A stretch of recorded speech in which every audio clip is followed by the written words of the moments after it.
Don Giuseppe Tomaselli vede sua madre in purgatorio. Salve a tutti carissimi, oggi voglio tornare a parlarvi di Don Giuseppe Tomaselli, lo ricordiamo originario di Biancavilla, dove nacque nel 1902 per poi morire a Messina nel 1989.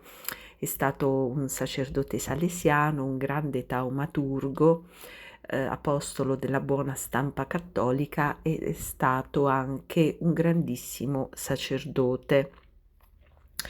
Don Giuseppe Tomaselli ha pubblicato moltissimi opuscoli proprio per mettere in guardia i credenti su quelle che sono, ecco, le insidie del demonio che possono in qualche modo trascinare le anime verso l'errore.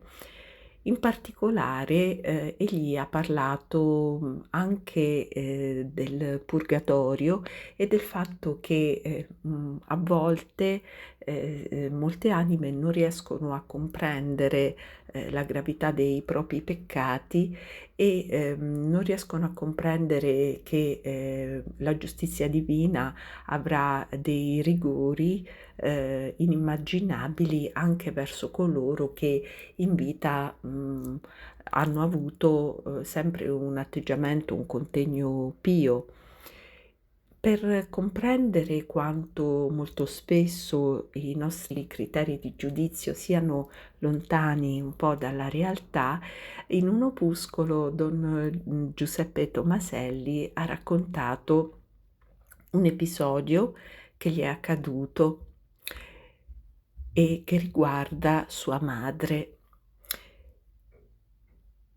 Il 3 febbraio del 1944 moriva una vecchietta prossima agli 80 anni. Era mia madre.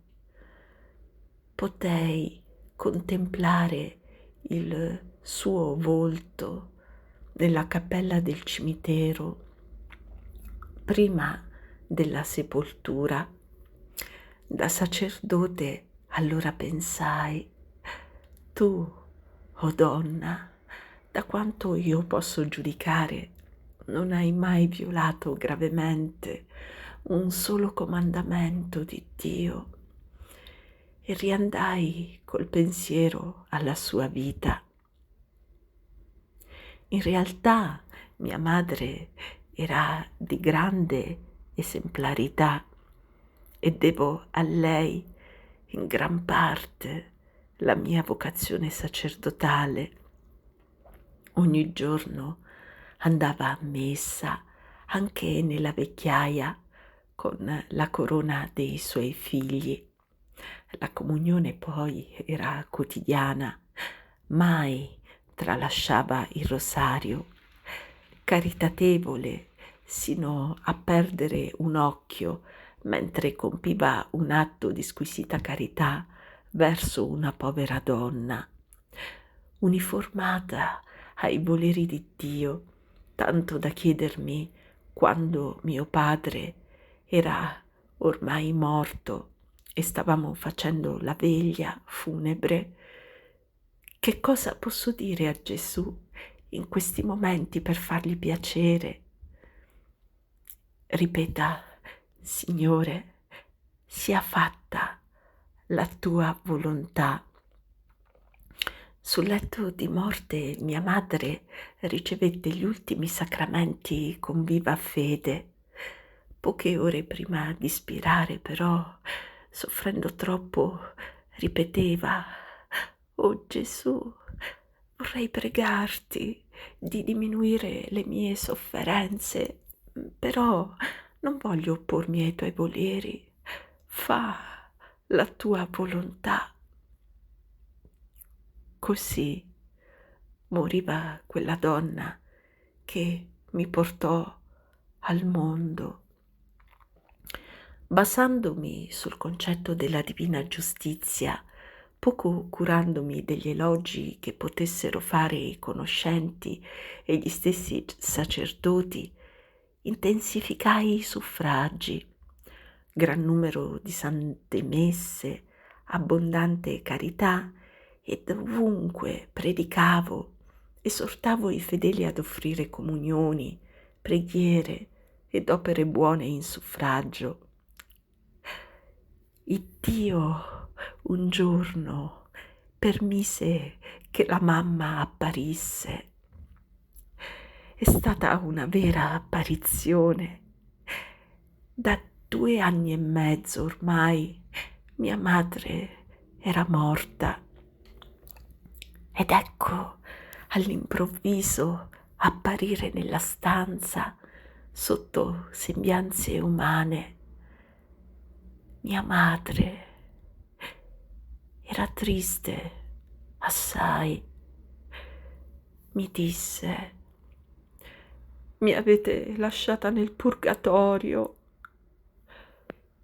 Io, sorpreso, esclamai: sinora, madre, in purgatorio siete stata? Ed ella mi rispose: e ci sono ancora. L'anima mia è circondata di oscurità e non posso vedere la luce che è Dio. Sono alla soglia del paradiso, vicino al gaudio eterno e spasimo del desiderio di entrarvi, ma non posso. Quante volte ho detto: ah, se i miei figli conoscessero il mio terribile tormento, ah, come verrebbero in mio aiuto. E perché, madre, non veniste prima ad avvisare? Oh, avrei voluto, ma non era in mio potere. Ancora non avete visto il Signore? Appena spirata ho visto Dio, ma non in tutta la sua luce. Oh, madre, ditemi, cosa possiamo fare per liberarvi subito? Ho bisogno di una sola messa. Il Dio mi ha permesso di venirla a chiedere. Oh madre, appena entrate in paradiso, ritornate a darne notizia. Se il Signore lo permetterà. Ah, che luce, che splendore! Così dicendo, si dileguò la visione. Si celebrarono 2 messe e dopo un giorno riapparve dicendo: sono entrata in paradiso. Dopo quanto esposto, io, sacerdote, dico a me stesso: oh, mia madre, una vita esemplarmente cristiana, una grande quantità di suffragi e 2 anni e mezzo di purgatorio. Ah, è proprio vero che si è soltanto quello che si è davanti a Dio. L'uomo giudica umanamente e spesso cade in errore. I giudizi di Dio invece sono esattissimi ed è necessario meditarne il rigore per vivere più santamente che sia possibile e per venire in aiuto a coloro che, partiti da questa valle di pianto, scontano nel purgatorio le miserie commesse sulla terra.